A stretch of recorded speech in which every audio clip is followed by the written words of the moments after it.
Hi everyone, welcome to the preview for day 2 of Cheltenham 2024. Now it is being recorded on Monday night, but I do have the declarations. I'll give you my thoughts. I expect the ground to be very soft at Cheltenham. We'll only see that tomorrow, but I really do think that with the rain going through tomorrow as well, that we will get very soft ground, especially for the cross country. Now, as I'm recording this on Monday night, I will say one thing that we could actually be going into this race with Willie Mallon's already on 5 winners or more, which would not really be good for the festival, but it is a distinct possibility. And he has a lot of big chances on the Wednesday. So I'll give you my thoughts on the Wednesday. Any bets I put up, they'll be on separate videos. I have actually put up a double including a horse on the Wednesday, and that's Cocoa Beach in the cross country. But we'll talk about that race as we go through the video. So I'll just get on and talk about all the races on the Wednesday. The Bering Bingham does look like a Willie Mallon's benefit. He has the first 3 in the betting and more than half the field. Seems like a lot of horses have been scared away from this race by the presence of Ballybyrne. And what looked like it could have been a very good race has turned into what looks like a very uncompetitive race now.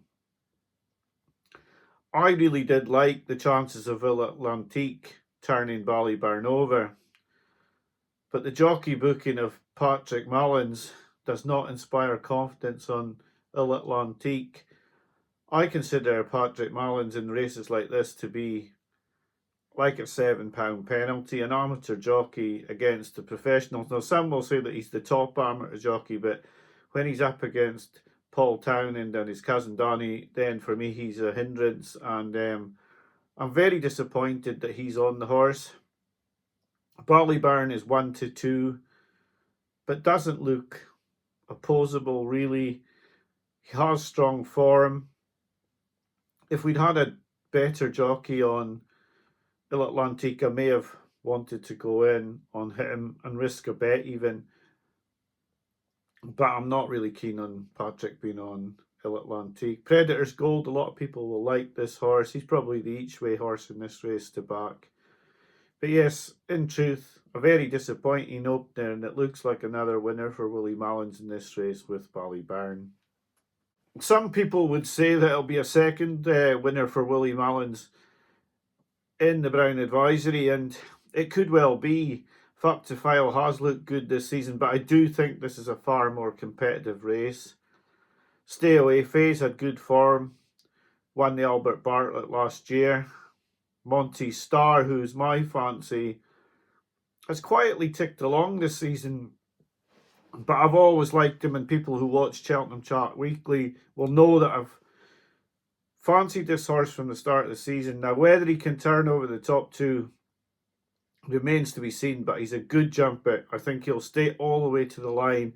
It's just whether he's good enough to live with these 2 horses who've got good form, but they're also slightly well hyped by big yards in Nichols and Mallons. American Mike has beaten the favourite Fact to File this season, but everyone thinks that Fact to File was perhaps not fully fit that day.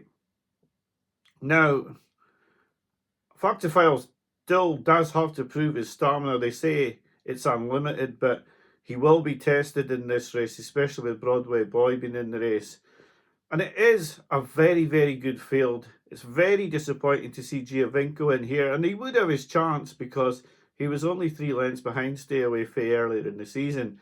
I just don't think he's quite good enough for this, and he should have run in the Ultima, where I backed him non-runner, no bet, and I'm really disappointed. And I'm not the only one, because I think a lot of people felt Giovinco could have won the Ultima, where he looks in very, very deep water here against the likes of Fact to File, American Mike, Monty Star. This is a very good race for a 6-runner race. This is no easy task for Fact to File at odds on. I would not, that the people that put the big money on, I'm not sure I'd be piling into Fact to File, but the confidence from the yard I suppose is a bit infectious, but for me, he's not an odds-on shot that I'd be risking any money on. I do like Monty Star. I can't desert him now. He's 6-1. He is running against two horses who look to have slightly better form than him in the book, but I've liked this horse since the start of the season, and I'm simply not going to desert him now. So he'd be my selection at 6-1. The Coral Cup is a very good race this season. Sama Jest could be anything. Rated at 140, but could be a 160 horse and £20 well in. I've had a bet in this race. That was bet number 5 on Brazil. I think he's a stonking each way bet for the places at 6 places. I just think he will run a big race. He's won at Cheltenham Festival before. I think he's been laid out for this. He's got a £5 claimer, a very good £5 claimer on. And I think he'll run a big race. Hopefully he'll win for us. The dangers in the race. Well, Langerdon, I don't mind saying that I despise this horse. The way he's campaigned, he only runs well at Cheltenham. It would be very galling to be beaten by this horse.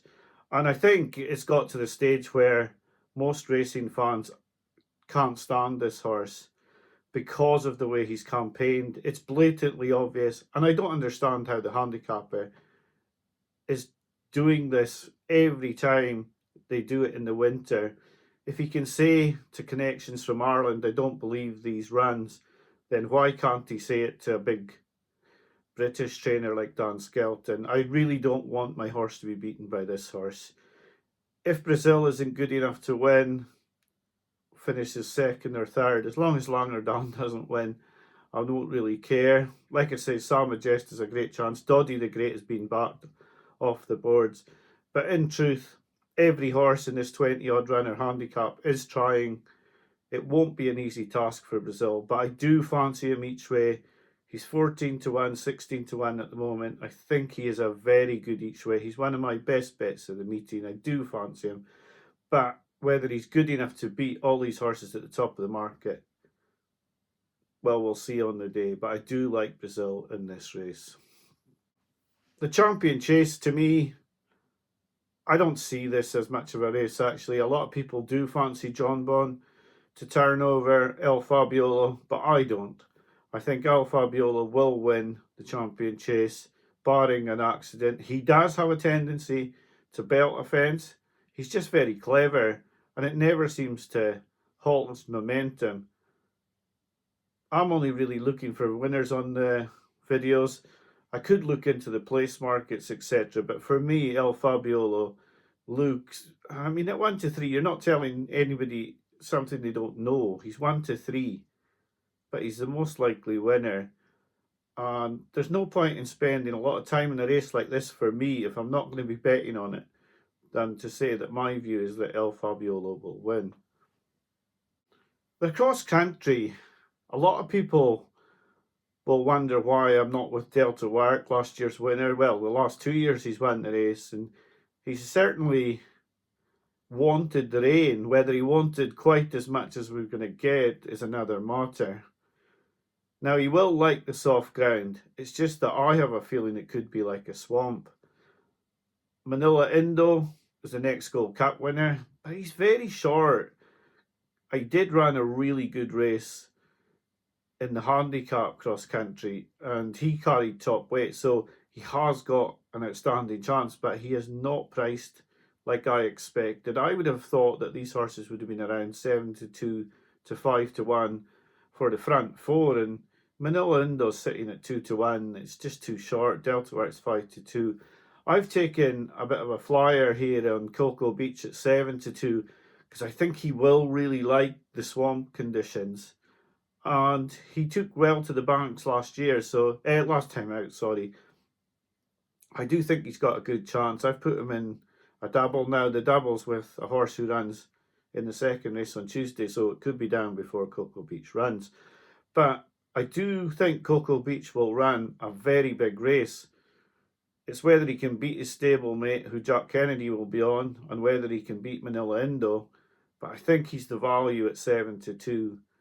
I can't see him out of the places because he will like the conditions, and it will be very tough for all the horses out there because the centre of the course is definitely deeper ground than the rest of the course, and Cocoa Beach can't get it soft enough, really. So he's my selection in this race because of the price. The Grand Annual, it is a very tough race to call this. A lot of chances in here. There will be money for a lot of horses. Sangron looks like he's been laid out for this by Mullins all season, not trying to jot out the back, like giving horses 15 lengths at the start and not even trying to get any closer. And although he's got his handicap marked down a little bit, whether he's got it down enough, I don't know. Harper's Brook's a horse who could cruise into this race looking like he's going to win, but he has thrown his teddy out the pram up the Rinnan a couple of times and looked like he was going to win 6 lengths and then just pulled himself up and stopped and being beaten into second. So you can never tell with him, but he's a very, very talented horse and his stable are absolutely flying at the moment. But there's so many horses in this race, I have to look at it more. I couldn't even give a tentative selection at the moment. If I have a bet in this race, I will put it up on a separate video, but at the moment I couldn't make a proper assessment of this race because it is very tough and I'm not sure there's any value in the markets even if you do fancy one. The bumper is extremely open. There are so many chances in the race. I think if I was pushed here I would select Jalon Duderies. I do fancy the horse, but there's so many unknowns, so many horses in here who've only won once, and you can never tell how much they've got left under the bonnet. You could see them win 6 lengths, think, oh, they maybe couldn't have won much more than 10, and then the truth is they could have won 30. So it's very difficult to make an assessment in this race. I mean, Mullins has so many horses in this race who have a chance that one of them could improve significantly. The one who was beaten by William Money, set a chance. That could have a very good chance in here. It's very difficult to say. He's actually got a good jockey in Darrell Jacob, where Jasmine DeVoe's being lumbered with Patrick Mullins. I do think, though, that the bumper that Jalon Dudery won is one that Elliot targets with his very, very good bumper horses. It was a nice win. It wasn't flashy. He did everything he needed to do, though. The Yellow Clay hasn't been selected by Jack Kennedy. He's taken Jalon Dudery, and the way the Yellow Clay ran, I did feel that if Jack Kennedy had selected that horse, I would have gone with the Yellow Clay. So I'll go with Jack Kennedy's judgment here, and I'll say that my selection in the bumper would be Jalon Dudery. Very difficult to look for a each way lucky 15 on the Wednesday, if I'm honest. I think you'd probably have to go and do a win bet, really. You'd have to put Ballyburn in because truthfully he should win. I think I'd put in Jalon Dudery as a second selection, so after that it becomes quite tough, though. Probably I would put in Cocoa Beach, as I've already put him up as a selection. It's hard to put Brazil in at 16 to 1. That's a bit of a hefty price to put in a win lucky 15. But looking at the races, there really isn't very much more that you could look up for a bet there. So yeah, I think probably if we're looking at the bet, no, we'll go with Monty Star, even though he's against the favourite. I'll go with Monty Star. So my win lucky 15 on the Wednesday would be on Ballyburn, Monty Star, Cocoa Beach, and Jalon Dudery. That would be my win lucky 15 for the day. Now, that's not huge prices, and you're not going to get rich backing that, and you're backing against an odds-on favourite, in fact, to file into the bargain. So I wouldn't be playing that for much money. I'll be having a small lucky 15 on the horses I select, just in case the amazing sort of miracle comes off and all four do win. Like I say, enjoy the festival. It only comes around once a year, but I have my reservations about the festival at the moment. The handicaps aren't filling. A lot of the graded races have got very small fields, and I do worry about this complete domination of Willie Mullins.